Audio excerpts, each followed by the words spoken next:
Calaroga Shark Media.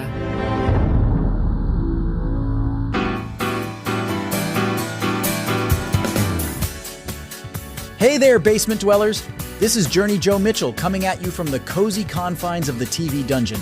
Today we're unpacking episode 5 of The Boys Season 4 titled, Beware the Jabberwock, My Son. And let me tell you, we've got a lot to chew on. First off, can we talk about that absolutely bonkers farm sequence? Just when you think the boys can't get any crazier, they hit us with superpowered farm animals. We're talking flying sheep, killer chickens, and one very angry bull. The visual effects team really outdid themselves this time. That scene where the sheep pick up the bull and rip it apart midair? Horrifying and hilarious in equal measure. It's this kind of over-the-top spectacle that reminds us why we love the boys. But let's not forget the emotional core of this episode, Hugh Campbell Sr., as tragic awakening as a Supe. Simon Pegg absolutely knocked it out of the park with his performance. The confusion, the horror, the heartbreaking realization of what he's become, it was all there. That scene in the hospital where he's accidentally phasing through people and killing them, gut-wrenching stuff. And that final scene with Huey and Daphne? Pass the tissues, folks, because I was not prepared for those feels. Jack Quaid really showed his range here, and the father-son dynamic between him and Pegg was beautifully portrayed. Speaking of feels, how about that V52 Expo? The Boys continues to deliver some of the sharpest satire on TV, and their take on comic conventions and cinematic universes was spot on. The announcement of VOTS Phases 7 through 19 had me in stitches. It's a brilliant jab at the never-ending stream of superhero content we're seeing these days. And don't even get me started on Firecracker's faith-based film or A-Train's biopic with Will Ferrell as his coach. The attention to detail in these parodies is just perfect. Now let's talk about our boy Homelander. He seems to be taking a subtler approach to corrupting Ryan this episode. That scene where he encourages Ryan to punish the sleazy director? It's chilling how he's molding his son into a mini-me. Anthony Starr continues to be the MVP of this show, walking that line between charm and menace.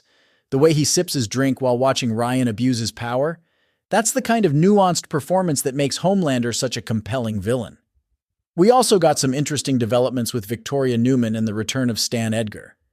Giancarlo Esposito is always a welcome presence, and his verbal sparring with Claudia Dumais was a highlight. The dynamic between these two is fascinating. There's clearly a lot of history and bad blood there. Edgar's line about Newman being upset that he betrayed her? Chef's kiss. I can't wait to see how this plays out, especially now that Newman seems to be playing both sides. Oh, and we can't forget about Frenchie's storyline. His guilt over his past actions is really coming to a head. That scene where he turns himself in at the police station? Heartbreaking stuff. Tomer Capone is doing some great work this season, showing us a more vulnerable side of Frenchie. His conversation with Annie about forgiveness and eternal damnation was particularly poignant. Now, I've got to address the elephant in the room, or should I say, the Jabberwock. What's up with Butcher's visions of Joe Kessler?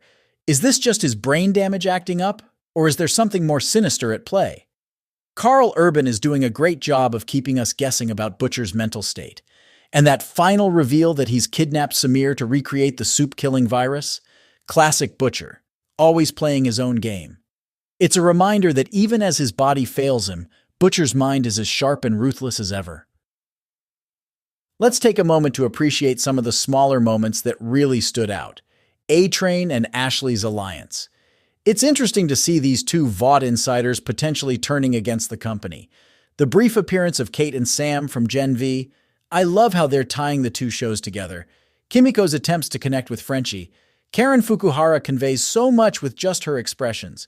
So, what did you think, fellow basement dwellers? Are you Team Butcher or Team Starlight at this point? Who had the best one-liner this episode? My money's on Stan Edgar with his cannon fodder comment. And seriously, how wild was that farm animal massacre? Before we wrap up, I want to give a shout-out to the makeup and effects team. The gore in this episode was next level. That's all for this week, Supes fans. Until next time, keep your compound V locked up tight, your farm animals unjuiced, and your basements full of lively TV discussions. This is Journey Joe Mitchell, signing off from the depths of the TV dungeon.